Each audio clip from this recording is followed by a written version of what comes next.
Welcome everyone to Wisdom on Wednesdays. I'm Jeff Jordan and this is episode 8. Last week on episode 7 I talked about who my hero was in the sport of wrestling and also someone I really looked up to in life. Also, this person really taught me how to coach and how to build relationships. And that person was Dave Schultz. Last Saturday was Dave Schultz's birthday. I think most of you know he got tragically shot and killed, I think in 1996. But Dave Schultz had a lasting impact on Jeff Jordan, in not only my wrestling career as a competitor, but also as a coach. And when I look at someone like Dave Schultz, the greatest coaches and leaders, they have the ability to connect with people on an emotional level. Dave Schultz had that magnetic personality that just drew people to him.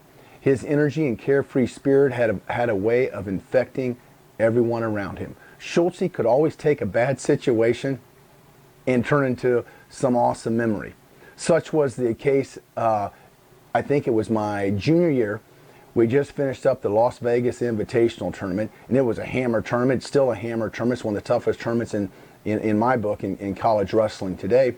But anyway, we got done with the tournament, and we were supposed to fly from Las Vegas to Chicago. Then once we got to Chicago, we had to load up our University of Wisconsin vans and drive to Madison, the other 2-hour drive to Madison. Anyway, our flight got canceled. So instead of flying from Las Vegas to Chicago, we went from Las Vegas to Los Angeles. Once we got to Los Angeles, we had a 4-hour layover before we could connect again and go from LA to Chicago to the vans to Madison, Wisconsin. Anyway, on the way to Los Angeles, Dave Schultz was from Palo Alto, California, so he knew California very well. On the way to Los Angeles, I was sitting beside Schultz on the airplane. I said, you know, Schultz, I've never seen the Pacific Ocean. I've never even been to California. I said, over half the guys on our team have never seen an ocean. And Schultz just kind of stored that all away for a while. The next thing you know, we get to LA, 4-hour layover.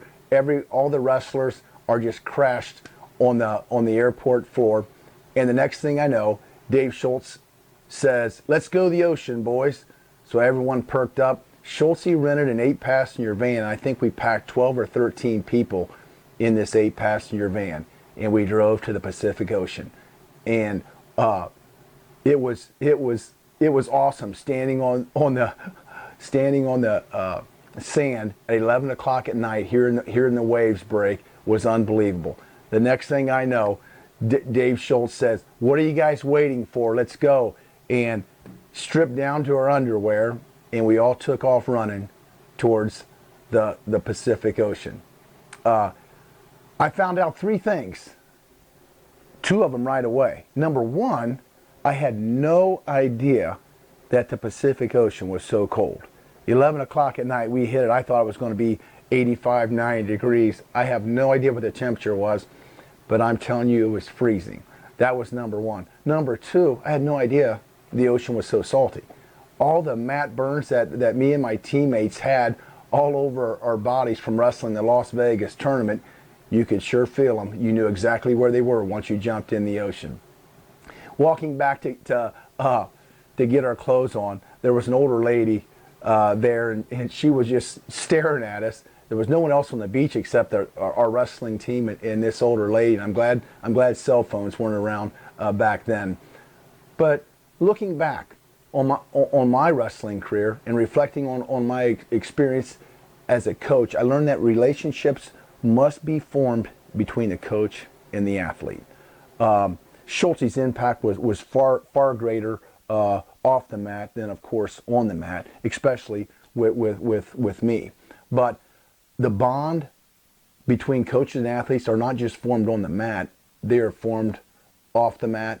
These relationships make the athlete go to war for the coach. I was convinced if Dave Schultz was in my corner, I know this sounds crazy, but I was convinced if Dave Schultz was in my corner, I would score 1 or 2 more takedowns. Why? Number 1, I wanted to score takedowns for Dave Schultz. Why? He was my hero.